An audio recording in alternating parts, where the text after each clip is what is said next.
Hello, welcome to Critical Focus.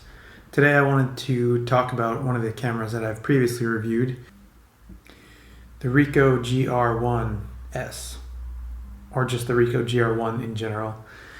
When I reviewed this camera before, you can watch the older video if you want, I talked about how this camera is, of all the different point and shoot film cameras I've tried, this one is kind of like the perfect one for the form factor, for the size. I mean, it's just like, it's a really nice kind of like brushed metal feel. The grip is like small but perfectly sized for my hands. And just the controls are like extremely convenient. You can choose the aperture here, you can choose the exposure compensation here. Just everything about this camera is super nice. The worst thing about it is the price. Nowadays they sell for $600 or something. And the reason why I want to talk about it today is because mine has completely died. 100% dead. Or not 100%, but 99% dead. So that it's unusable. And I guess I just wanted to highlight that that's kind of one of the risks that you take when you buy these old expensive point and shoots that are, let's face it, they're not fully mechanical. They're not exactly the most reliable pieces of electronic equipment that you can find. Most of them were made in the 90s or the 80s, depending on what models you get. But some of like the most fancy ones, like the GR series and the Context series, T2, T3, etc. These cameras are extremely expensive, and they're just running these kind of old school electronics that most companies don't support anymore. So what happened with this camera? This camera was working totally fine while I was on vacation a year ago, and then all of a sudden the shutter just like wouldn't fire anymore, and I'll show you what I mean. The thing that's crazy is I didn't drop the camera. I didn't damage it in any way. I just put the battery in now. So I didn't damage the camera in any way. I didn't drop it. I didn't do anything. It was taking photos, and then halfway through the roll, it just stopped. So here's how it looks. The camera looks normal. Everything looks completely fine. And when you turn on the camera, if you look really closely, you can see the aperture right now is fully open because you don't really see it. And when you're going to go to take a photo, right, so it looks like, oh, that looks normal. The aperture kind of opened a bit, or closed down, I should say. The aperture closed down a bit, and then it sounded like the film was advanced and then the shutter was opened. But if you listen carefully, you hear that the shutter opening sound is actually, it's like a clicking sound instead of the normal shutter sound.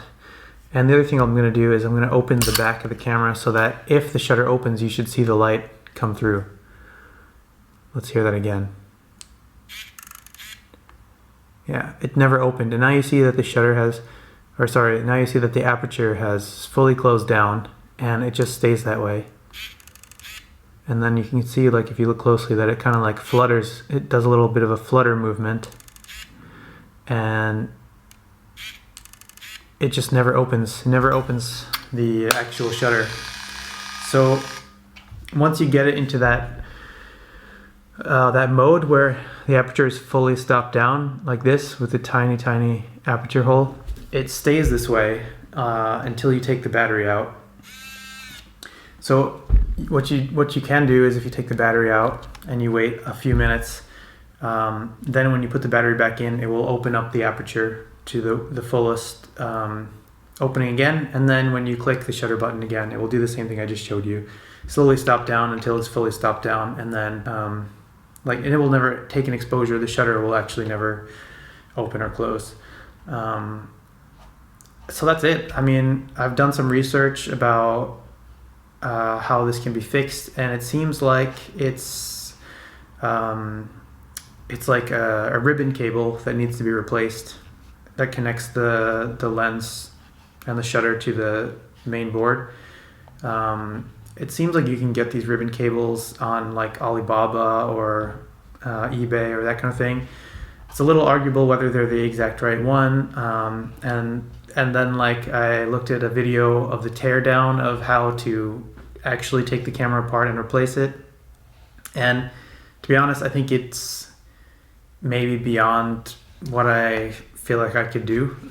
Maybe one day I'll try it when I'm feeling adventurous, but for now I just haven't been able to use this camera anymore. And you know, it's like kind of a shame when you have this expensive like, I don't know, multi-$100 point and shoot film camera that just suddenly doesn't work anymore.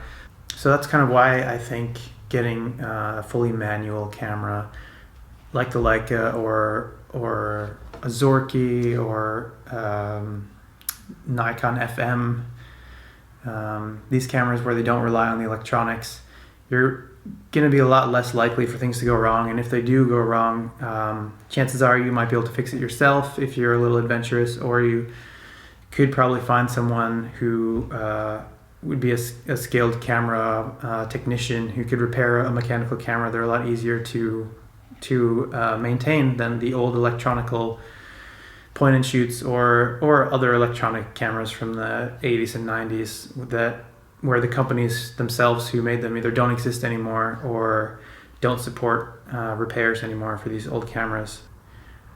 When I was doing some research, I also found that there was someone who had posted a blog about that they could fix these cameras if you ship them to them. This was someone, some sort of camera technician who lived in Russia, and then you would have to ship the camera to Russia and then have it shipped back.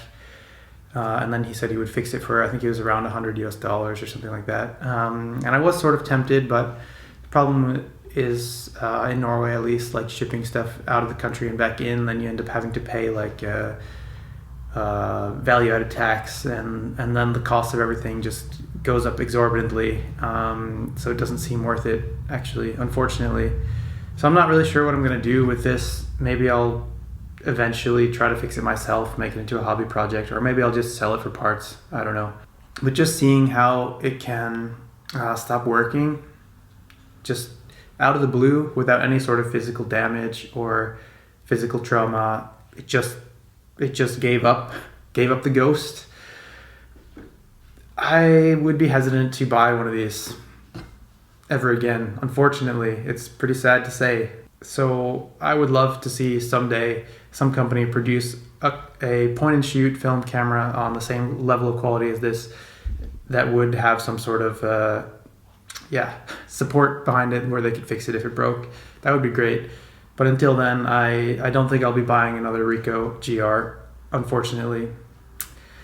And that's that. Hope this was useful, and see you next time. So long.